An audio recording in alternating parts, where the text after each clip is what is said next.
Het jy dit geweet van jou redding?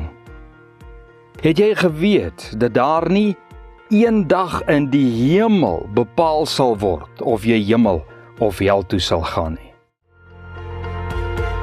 Jy luister na Kort en Kragtig en ek is Fanie Meiburg. Kom ons word kragtig deur die woord. Die nuwe week het alweer aangebreek. Ek groet jou op hierdie maandagmôre. Prys die Here, dankie Here vir 'n naweek, né? Wat ons almal so 'n bietjie kan asemhaal. Vir julle wat nou moes werk hierdie naweek, wel, dan sien jy uit vir 'n naweek van rus. Julle het mos maar gewoonlik elke tweede naweek dan nou af.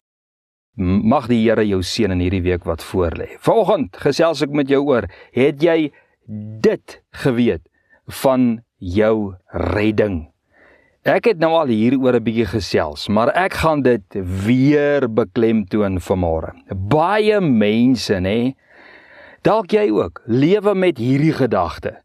Ek sal eendag uitvind of ek hemel of hel toe gaan. Eendag daar in die hemel, wanneer ek voor die oordeelstroon of die wit troon van die Here gaan staan. So asof hulle geen sekerheid van hulle saligheid het nie. Voel jy ook so?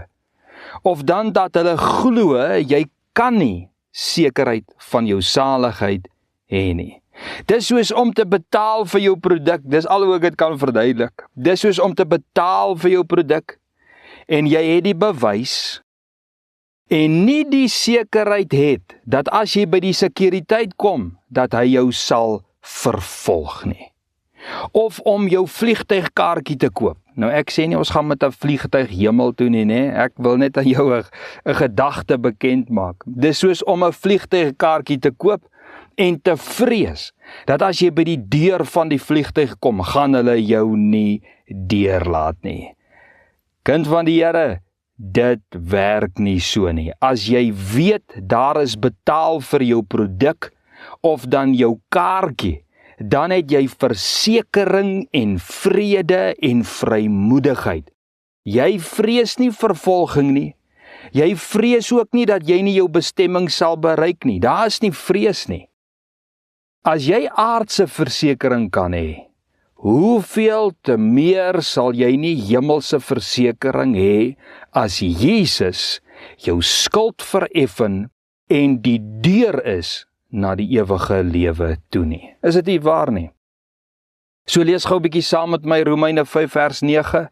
Veel meer dan sal ons, nou dat ons geregverdig is in sy bloed. Hoor wat sê hy? Nou dat ons geregverdig is in sy bloed. Deur hom gered word van die toorn. Ons word nou geregverdig, nou gered van die toorn. Wat 'n toorn? Die toorn van God, voor die troon van God. Want as ons, terwyl ons nog vyande was, ons is nie meer vyande van God as ons versoen is deur Christus Jesus nie. As ons met God versoen is deur die dood van sy seun, veel meer sal ons deur sy lewe gered word, nou dat ons versoen is. Nou dat ons versoen is. En nie alleen dit nie, maar ons roem ook in God deur ons Here Jesus Christus, deur wie ons nou die versoening verkry het. Prys die Here. Jy weet, die heel eerste ding waarop jy moet let, is die teenwoordige tyd, soos wat ek geklem gelê het. Hy sê, nou geregverdig en is geregverdig en gered van die toorn. En dan die verlede tyd, ons was vyande. Die teenwoordige tyd is versoen en deur wie ons nou die versoening gekry het. Nêrens lees ons toekomstige tyd wat onsekerheid aanwakker nie. Kom ek lees gou 'n bietjie vir jou, hoe sou dit gelui het as ons in die toekomstige tyd hierdie vers gelees het? Veel meer dan sal ons, wanneer ons geregverdig sal word in sy bloed, deur hom gered word van die toorn. Want as ons vyande is, met God versoen sal word deur die dood van sy seun. Veel meer sal ons deur sy lewe gered word wanneer ons versoen sal word. En nie alleen dit nie, maar ons roem ook in God deur ons Here Jesus Christus, deur wie ons later die versoening sal verkry. Kyk my maat, as dit ons belydenis is, dan sal daar altyd vrees en onsekerheid wees oor ons ewige verlossing. Is dit nie die waarheid nie? Maar nee, hierin is daar vir my ook geen hoop en vrymoedigheid nie. Hoe klink so iemand se gebed, nee, vra ek altyd. Want daar is geen geloof in so iemand se gebed nie. Tot watter verhouding staan so iemand dan met God as jy nie eers weet dat jy hemel toe gaan nie, dat jou sonde nou vergewe is en dat jy nou versoen is met God nie. Dis vir my definitief nie seunskap nie, stem jy saam? Seuns het sekerheid. Seuns is ingemessel in die gebou van God en maak deel uit van die werking van God se koninkryk. Seuns weet dat die wat hom aangeneem het en deur hom aangeneem is, het die reg om kind van God te wees. Dit is om in jou binnekant versekering te hê. Dis vrymoedigheid. Seunskap is 'n totale ander dimensie. Daarom dien ons die Here met sekerheid van ons ewige saligheid. Vir die sondaar hoort hierdie verse so aanvaar te word, want die sondaar moet nog by Jesus en tot versoening kom. Maar as hy by Jesus uitgekom het, dan word daardie vers ook teenwoordige tyd.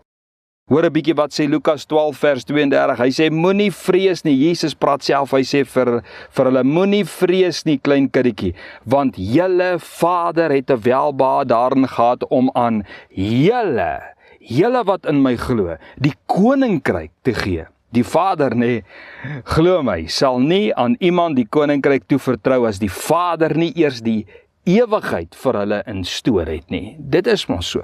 Prys die Here. Ons kan roem daarop dat ons seuns van die Allerhoogste God is, deur die versoening van Jesus se bloed aan die kruis. Wanneer jy voor God staan, is dit nie om jou destinasie te bepaal nie, onthou dit, maar om jou werke te laat beoordeel deur God. Dit wat hout, hooi en stoppels was, sal verbrand, dis reg, maar die res sal bly staan en jy sal loon daarvoor ontvang. Lees 'n bietjie daaroor 1 Korintiërs 3. So halleluja, prys die Here, kind van die Here. En daarom kan ons vanmôre net sê, Here, U het hierdie waarhede vir ons weggebêre en weer eens vandag vir ons bekend gemaak. Here, trek U seuns en U dogters nader na die troon en in ons koninkrykswerk in. Amen.